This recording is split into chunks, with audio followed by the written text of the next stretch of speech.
Meanwhile, Texas Governor Greg Abbott says people can now donate money to bus migrants from the border to Washington, D.C. Thanks for joining us tonight. I'm Natasha Paloma. And I'm Andy Morgan. That's right. The governor's saying they have seen an overwhelming response. KTSM 9 News reporter Shelby Capp, she is live at the U.S.-Mexico border. And Shelby, what did the governor say about these donations that they are currently receiving? Well, Andy, Natasha, since Governor Greg Abbott announced that migrants would be bused from the border to Washington, he says people started reaching out wanting to donate. And while he hasn't said how much money has now been donated, he does say it's likely that the state of Texas won't have to pay to bus those migrants to Washington now. But as soon as the announcement was made, we were overwhelmed with phone calls, with letters, with requests about people providing buses, people driving buses, people paying for buses. Here you can see on the governor's website where it says donate to the border transportation funding and a button people can click to donate. And it says that any of the unused funds will be applied to the Texas border wall funding. Now, the chair of the El Paso Republican Party saying it will relieve some of the burdens on taxpayers. Now, if individuals contribute, well, so much the better.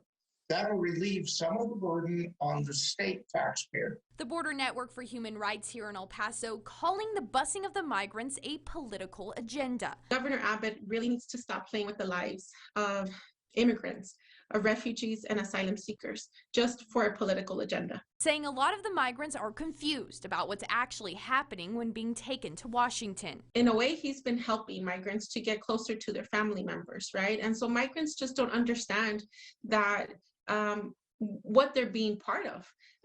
To a lot of them, they don't understand that they're in the middle of this rhetoric, and they feel like, well, thank you so much for busing us to DC. And we do know that so far at least 10 buses full of migrants have been bused from the U.S.-Mexico border all the way to Washington. Andy, Natasha? And Shelby, while the governor was talking about the donations, I know he mentioned how he got this idea to send migrants to the nation's capital. So tell us, how did that come about?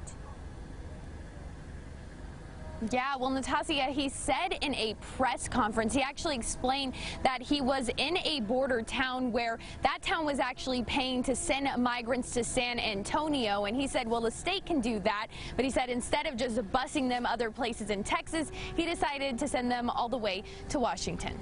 All right, Shelby Capp reporting live from the U.S.-Mexico border. Thank you so much, Shelby. And migrant encounters here in El Paso were up